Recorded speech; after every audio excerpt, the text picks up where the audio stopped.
Welcome to Legal Writing Tips. My name is Dr. Tamara Lewis. Bridging the gap is the answer for meeting the writing challenge known as the leap.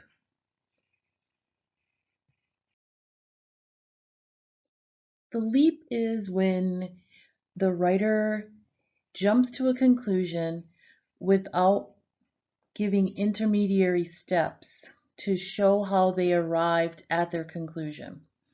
So usually this can be seen either by the use of conclusory sentences that do not discuss the intervening logic, or by incomplete arguments that need to be further developed.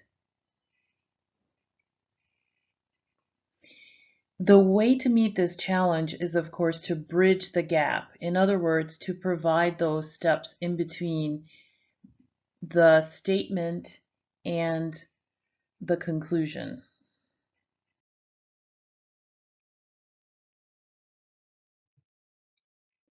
Here's a text. This text has two paragraphs, and essentially it was used in an assignment where students needed to write about Article 10 and General Comment 21 of the International Covenant on Civil and Political Rights. And they were using that in the context of a larger report where they were discussing the behavior of the United States in detaining immigrants and not providing health care to the immigrants while in detention centers. In this case, the student wants to show that detaining immigrants in these centers violates Article 10. The problem is that Article 10 doesn't specifically talk about detention of immigrants in centers, and it doesn't specifically talk about adequate medical care. So when the student makes the very stark statement that this Article 10 entitles all immigrants to adequate medical care, they're leaping. They're making a leap that is not evident on the face of the law. Therefore, they have to make some intermediate steps before they can draw these conclusions. And as a result, this last sentence actually cannot be concluded until those intermediary steps are made. Here's an example of the same idea with intermediary steps.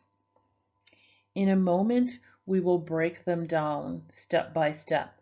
But as you can see, just on the face of it, to get from here to there, many more pieces of information would need to be added.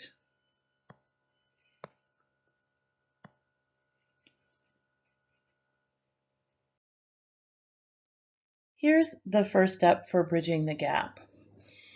You first begin with the actual standard. And so this sentence from the original piece doesn't tell us a lot about Article 10. So it really doesn't say what the article is covering. And it's useful to bridge the gap by specifying, using language from the article, what behavior is actually being regulated. So a better example would be to specify that, first of all, the United States is a party to this particular covenant, and to tell what Article 10 says by using a quotation.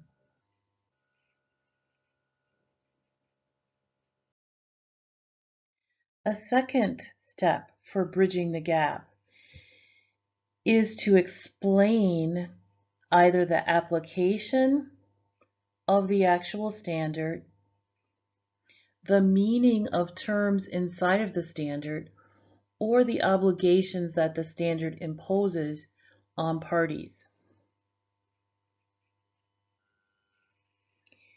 Again, in the original statement, the writing says, General Comment 21 further interprets Article 10. This is a good idea to go to the general comment to understand what the article is about. However, it doesn't give us enough information to be able to make the conclusion that, in fact, detention in centers without adequate health care violates Article 10. So we need more language from this general comment to help us. Therefore, what's been done here is that we've added what general comment actually is, and we've told the reader that it's actually something that the Human Rights Committee writes to interpret Article 10. And then we explain the application. So we talk about the fact that it applies to persons who are deprived of liberty or people in detention camps. Then we give additional information by explaining that there's a positive obligation toward those persons and that the state cannot subject them to hardship or constraint. And by using these words, hardship and constraint, that are directly from the general comment, we can now make a link to persons being placed in detention and then not being permitted to have health care. That could be understood as a hardship or a constraint. It could also be interpreted that the dignity of those persons are not being guaranteed.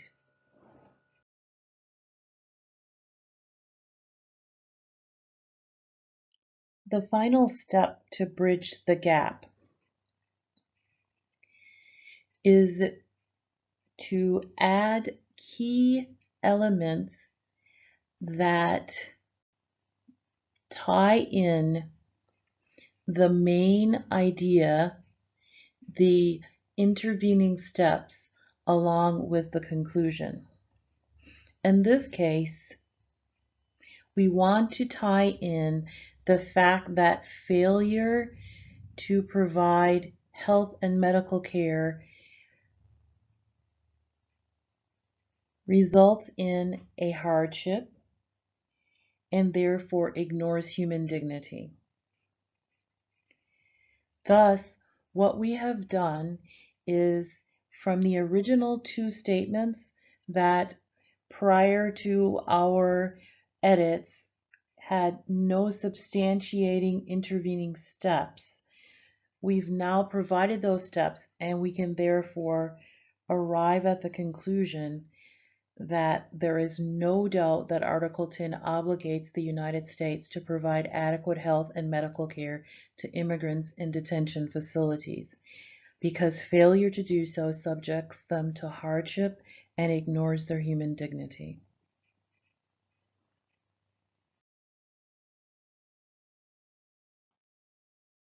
Bridging the gap to avoid leaping to conclusions involves 3 steps.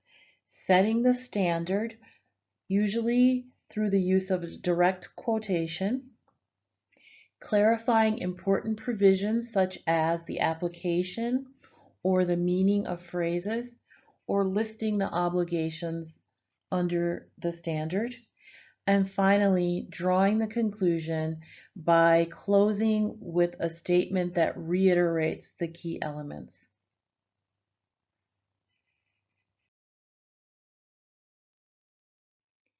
If you're teaching this tip as a skills instructor, I want to suggest that you help your students identify in their writing when they have not bridged the gap. That is to say, when they are making a leap. And I think one of the ways to do that is to sort of visually point out in their documents where this is happening so that they can work then on it and use the tips that have been provided for better explaining the steps to arrive at their conclusion. And one thing that I like to do is actually use a visual bridge. So when I'm marking up a student's paper, I might include this icon if I'm marking digitally, or I might just draw in a bridge myself by hand next to the paragraphs where I see that conclusory statements have been made without actually giving the intermediary logic. So that's my tip for skills instructors. Help your students identify this by placing this icon there, and then help them actually remedy the leap problem by placing those intermediary logical statements in their paragraphs. For more information on legal skills in international law practice, visit my website at www.internationallegalskills.com. This is Tamara Lewis.